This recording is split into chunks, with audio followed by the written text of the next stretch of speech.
Hi, love. Hi, How are you? I'm good. Good. Really nice to see you. Yeah, it's nice to see you too. Do you like the background image? Absolutely. This is one of my favorite artworks. So tell me more about it while we wait for some more people to join. Yeah, so basically I really find the female body like very to my style. I love drawing it. I think my hand flows very naturally to its anatomy Hmm. and it's very powerful. So yeah, this just happened. I hadn't even thought that it'll be like the tribal theme. Uh, Right. So it had a full face, this woman. But when I drew her, I was like, let me just make it a little abstract. And I was like, wow, this definitely looks like a tribal woman. So then I started blending in that theme of how tribal women are also very independent in their bodies, but ironically very shy. So Wow. right? So they go about unclothed or semi-clad, not like many of us. But if you talk about their personality, it's ironically more inhibited. So this is what it came to reflect eventually, this piece. That's wonderful. Yeah. Well, it looks like we have a few people in the audience now. So, do you want to just introduce yourself a little bit? Tell us what your name is and maybe like how did you like get started in art? Sure. Hey everyone, thanks for joining in. My name is Nisha Kapoor, and I started with my painting career. It's a very incredible story, and it was purely by accident about like 1.5 years ago, and that's why my handle name is Errtistic, like art is by error. So Wow. artistic, like artistic by error. I So love that. yeah, like I don't say my story very often because it's very unbelievable, I think, but it all started like in my life. I have been having a lot of spiritual experiences. I couldn't tell them what they were. But to cut the long story short, about 2 years ago, I was in Luxembourg and I used to have these dreams, like very powerful dreams all night, every time, like five Wow. D dreams, which would take me to a very different world. And such beautiful images I used to see. And once I was in a parlor taking a spa, completely fell into a deep sleep. I clearly remember that day. And I had such visions, like such images flew my mind. I was like, I have to draw it. So Mm. couldn't hold myself back. I had never drawn ever. So something just came over me. And I just took to the phone because I didn't have a canvas, I didn't have a brush. And that's why digital, for no other reason, because I just wanted something to express myself immediately, and the most handy was this phone. That's So awesome. Wait, so all of this is done on the phone? it used to be, now I've taken to the iPad, but my Oh, okay. art pieces were all just on the phone. And yeah, but a few of them I still punch from the phone when I'm like Wow. yeah. So it's not that I don't want to take to traditional art, but it's just because I just get overwhelmed and overpowered by this awakening or whatever you might call it, and I just cannot get up from the bed or set up a canvas. It just pushes me to do it instantly. Right. I love too that you're using the resources that you had available to you. You know, like you said, at first it's the iPhone and then you moved on to the iPad. Like art, like one of our audience members said, art chose you. I feel like that's so real. Like it sounds like it chose you and you just had to respond. Exactly. And I really, my family and peers were like, we didn't know you'll be such an artist. I was like, me neither. But I don't tell the backstory to all because then they'll be I don't think they'll believe me, but this is the actual truth. That's awesome. No, I think, I mean, art is such an it's such a creative and like inspirational thing. You know, of course it comes from a place of inspiration and creativity, you know, and almost like that divine inspiration too. Yeah, I think you gave me a word, divine inspiration. I'm gonna use that. Take it. That's yours. Yeah. Um, so speaking of inspiration, like it's clear to me that your pieces are so full of emotion and like a lot of intensity. So can you tell me more about what inspires your work? Yeah, I mean, I think I read this quote from Van Gogh much after my own experience that I dream my painting and I paint my dream. But that's Mm, actually true for me. And my dreams are like so lucid. I actually see myself floating as well, like my whole Wow. moving. So those dreams give me these visions, and the world there is very intense. It's dark but but still illuminated. And I think that's what I'm not even able to express 20% of the beauty I see, but Mm. that's what is the force behind it, if I may. Yeah, absolutely. So what's the most recent dream that you remember? Well, I try to kind of, I just wish that I had a camera which clicks my brain. The most recent was I wanted to draw an Indian bride, but with an abstract face, Yeah. but with a veil on her head, like very, very beautiful, with like pastel background. Uh, that's one of those. The others are like just colors and colors. One of them is like a mirror and a lamp. So let's see if I can exhibit that soon. But honestly, like what I see, I don't think I'm like able to reproduce even 20% of what I see. Wow. And your work is so powerful. Like I can't even imagine what's going on in your mind. Yeah. Um, so audience members, also I see a lot of you are offering comments. I want to invite you to feel free to use the Q&A section if you have questions for Nisha. We can totally put those up on the screen and talk about them. I of course have my own questions, but I wouldn't be here without you all. So if you want to talk to her too, feel free. So, speaking of all of your powerful colors that you use, can you tell me more about your relationship to color? Um, it seems like you use color to like communicate a lot of different stories with your work. Right. So I think that's part of my personality even before I was a painter. Like I even when I paint aside of, let's say, the spiritual or divine inspiration, my strokes are just bold and my colors are bold, and if I were like a fashion designer, I will just be one color, either red or dark blue or yellow. That's kind of the way I express and relate to. Love seeing like soft colors and very intricate art. But when I myself do it, this is what comes naturally to me. And the other thing is that when I'm creating my art, the first draft is like very, very colorful and pastel. But when I start improving it or editing it, I like to throw back light. So Mm, that gives it that more power and impact to the color. The iridescence in the colors comes when I edit it with the light that I throw from behind. wow. I mean, it seems like you have a lot of technique behind you. Like, did you have somebody to train you, like, technically with art, or are you just basically putting what you see in your mind onto paper? Honestly, like when I started, the art that I was doing, because I was never an artist, it was not very, it I would say it wasn't very professional, but I just had to express.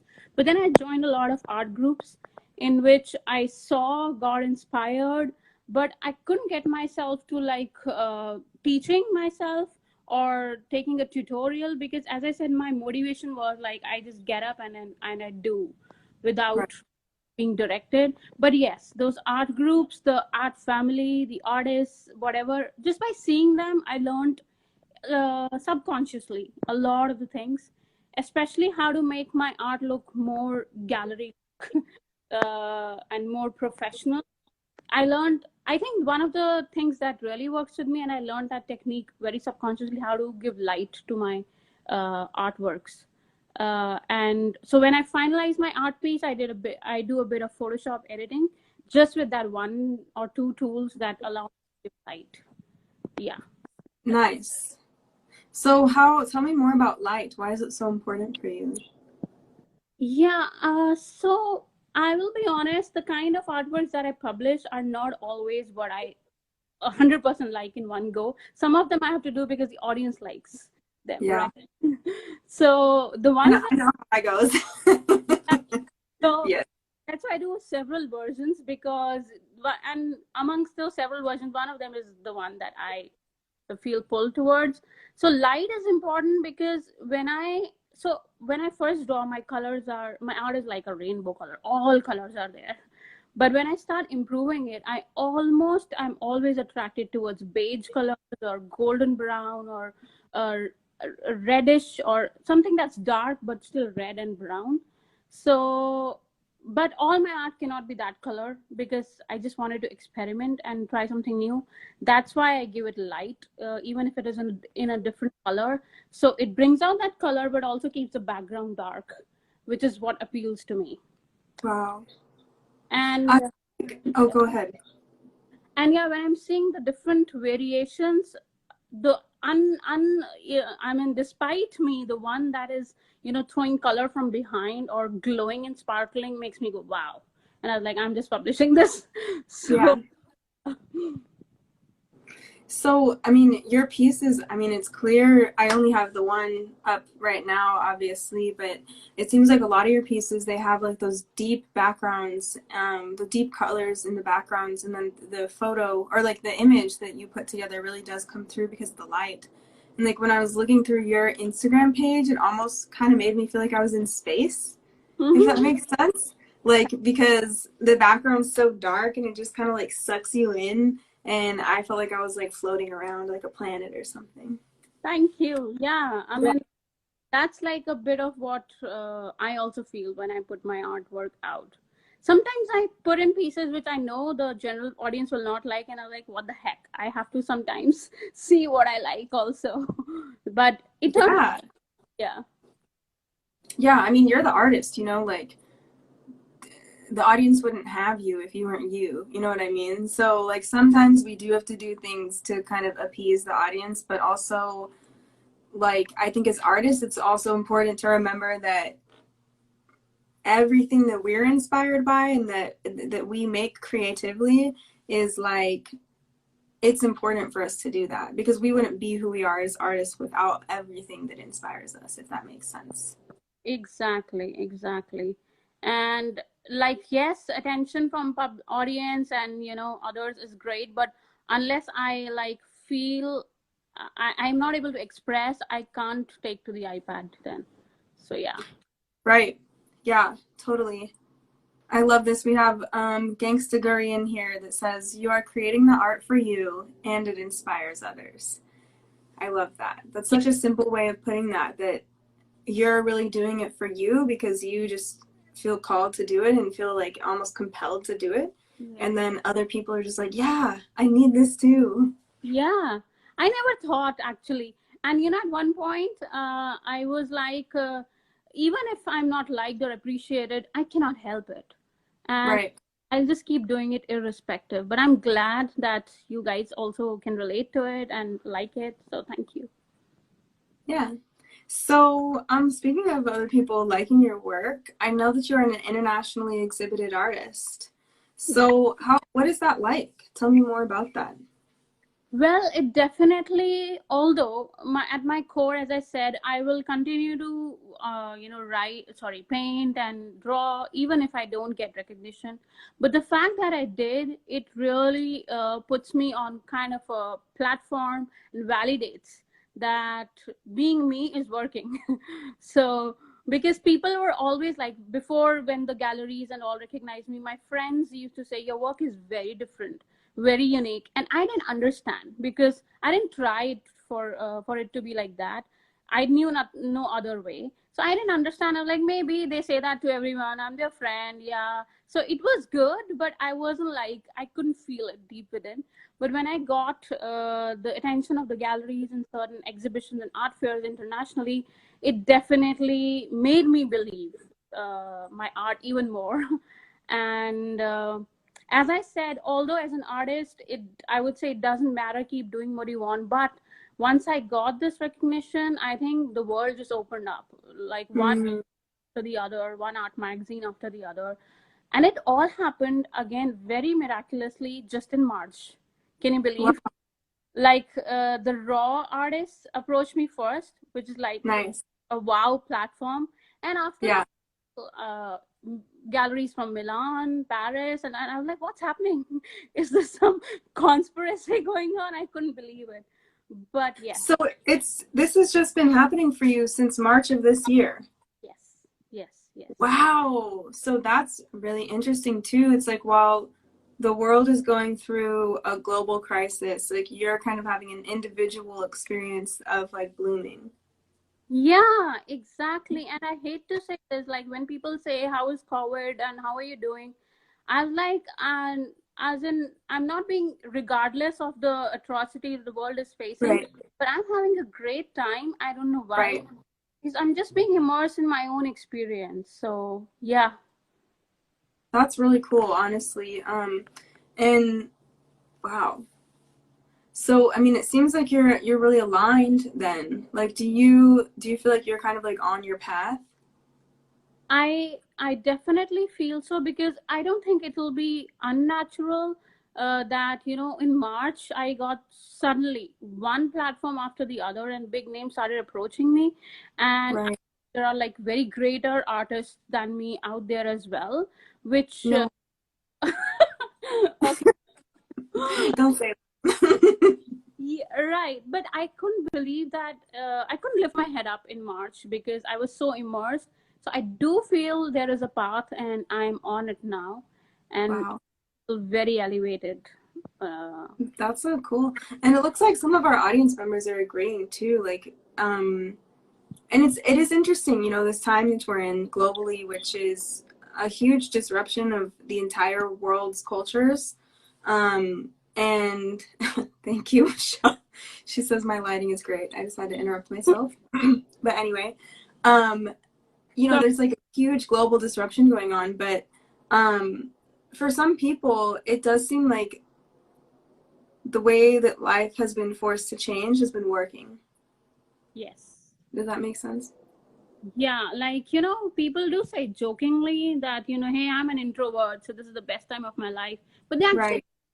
they mean it too because I'm also a very stay in person, and yes, I'm aware of like it's been a kind of a depression for many others, but Right. I would be untrue in saying I'm not having a good time because of various reasons. Like I haven't stepped, and so I'm enjoying this trance and kind of being have no count of time.